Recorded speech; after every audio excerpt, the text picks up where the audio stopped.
ان پر کوئی فرق بھی نہیں پڑ رہا، کیونکہ یہ جو MNAs MPAs election اور سیاست میں حصہ لیتے ہیں وہ اس چیز کو کاروبار سمجھتے ہیں، اور وہ قومی خزانے کو لوٹ کر اپنی جائیدادیں، زمینیں اور لینڈ کروزر وغیرہ لگژری گاڑیاں خریدتے ہیں قومی خزانے کے پیسوں سے، اور یہاں پر عیاش کی زندگی گزارتے ہیں اور تھانوں پر غریبوں کو جوتے مرواتے ہیں جو ان کو ووٹ نہیں دیتا، ناجائز ایف آئی آر درج کرتے ہیں۔ یہ ان کا کاروبار ہوتا ہے۔ اس طرح آپ الیکشن نہ کروائیں گے تو ہمارے کاروبار پر فرق نہیں پڑے گا، بلکہ وہ لوگ جو ملک کو لوٹتے ہیں، جو پاکستان کو لوٹ کر کھانا کاروبار سمجھتے ہیں، بزنس سمجھتے ہیں، ان کا نقصان ہے۔ لہذا اس کے بعد آپ کو جتنی سیلری ملتی ہے آج سے آپ تالے لگائیں اپنے تمام دفاتر پورے پاکستان کے اندر، اور اس کی جتنی بھی لوگ کام کرتے ہیں ان کو گھروں کی طرح بھیجتے ہیں، کیونکہ جب آپ کام نہیں کرتے، جب مزدور کسی کی مزدوری کرتے ہیں تو اس کو اجرت دی جاتی ہے اور کام بھی دیکھا جاتا ہے کہ یہ کام کتنی کر رہا ہے۔ جب آپ کام نہیں کرے تو پھر وہ سیلری، وہ تنخواہ آپ پر حرام ہے۔ لہذا آپ اپنے دفاتر کو تالے لگائیں، آپ اپنی حرام کی کمائی سے اپنے بچوں کے پیٹ نہ پالیں،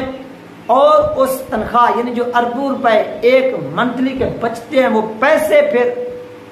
جو تھر کا علاقہ ہے وہاں پر جو لوگ بھوک سے، بچے پیاس سے اور دودھ نہ ملنے کی وجہ سے بھوک سے مر رہے ہیں، ان کو دینا چاہیے، ان کی نسل بھی سنور جائے گی۔ پھر یہی پیسہ ادھر سے جب آپ استعمال کر لیں گے پھر بھی بچ جائے گا، پھر وہ پیسہ آپ بلوچستان کی سرزمین پر چلے جائیں، وہاں پر لوگ پانی کی بوند بوند کو ترس رہے ہیں، جانور مر رہے ہیں، لوگ بھوک اور پیاس سے مر رہے ہیں، فاقے کر رہے ہیں، خودکشیاں کر رہے ہیں، اور دہشت گردی کی طرف وہ اس فاقہ کشی کی وجہ سے راغب ہوتے ہیں، ان کی مدد کی جائے تو پھر حالات بھی خوشحال ہو جائیں گے، لوگ بھی خوشحال ہو جائیں گے، اور پاکستان جو ہے نا وہ ترقی کی طرف گامزن ہو جائے گا۔ الیکشن آپ نہ کروائیں، اس سے ہمیں کوئی فرق نہیں پڑتا۔ آپ جس کا راستہ روکنا چاہتے ہیں آپ روکیے، جہاں تک آپ کا دل کرے آپ روک کر دیکھیے، لیکن اس میں بھی آپ کا جو ذلت ہے وہ مقدر ٹھہرے گی۔ آپ راستہ نہیں روک سکتے، آپ بے ایمانی نہیں کر سکتے۔ آپ جن کے اشاروں پر ناچ رہے ہیں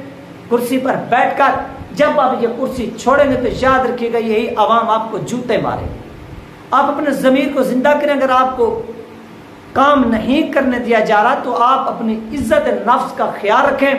اور ریزائن کر کے چھوڑ دیں۔ آپ عوام کو کہہ دیں کہ یار ہمارے اوپر یہ دباؤ ہے، یہ پریشر ہے، جس کی بنیاد پر جس طرح سے ہمیں کہا جاتا ہے اسی طرح سے ہم کر رہے ہیں، لہٰذا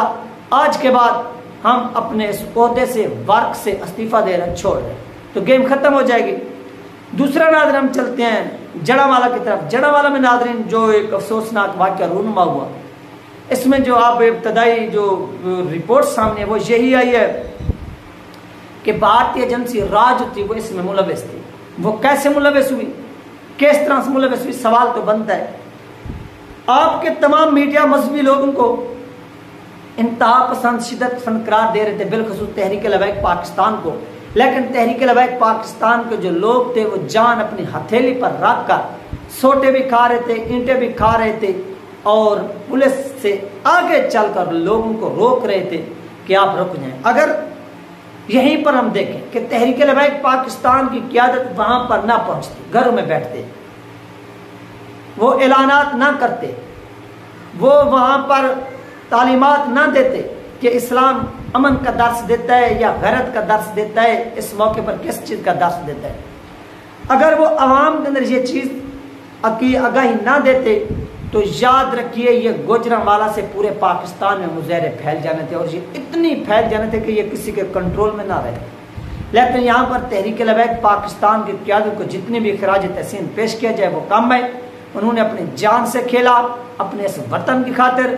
سب کچھ قربان کرنے کے لیے وہ پہنچ گئے، اپنی جان بھی اپنا مال بھی، اور اس میں وہ کامیاب بھی رہے، اور ان کو داد بھی دینی چاہیے۔ اس کے بعد کیا ہوتا ہے، اس کے بعد پھر انہی لوگوں کے اوپر ایف آئی آر درج کر دی جاتی ہے، اور ایف آئی آر درج کر کے ان لوگوں کو اریسٹ کیا لیا جاتا ہے۔ یعنی گزشتہ رات تحریک لبیک پاکستان جڑاوالا کے جو اہم ترین کینڈیڈیٹ تھے، عہدے داران تھے، ان کو اریسٹ کیا گیا۔ یہ 2 نمبر نہ کریں آپ۔ جب مکمل رپورٹ آ گئی ہے کہ راج اس میں ملوث ہے تو پھر اپنے لوگوں کے اوپر اس طرح کا ظلم نہ کریں، اور ان لوگوں کے اوپر جنہوں نے اپنی جان سے بھی کھیل کر اس وطن عزیز کی خاطر قربانیاں دی اور اپنے جو دفاتر تھے، جو لوگوں کی رہائش گاہیں تھی، مکانات تھے، ان کو بچایا۔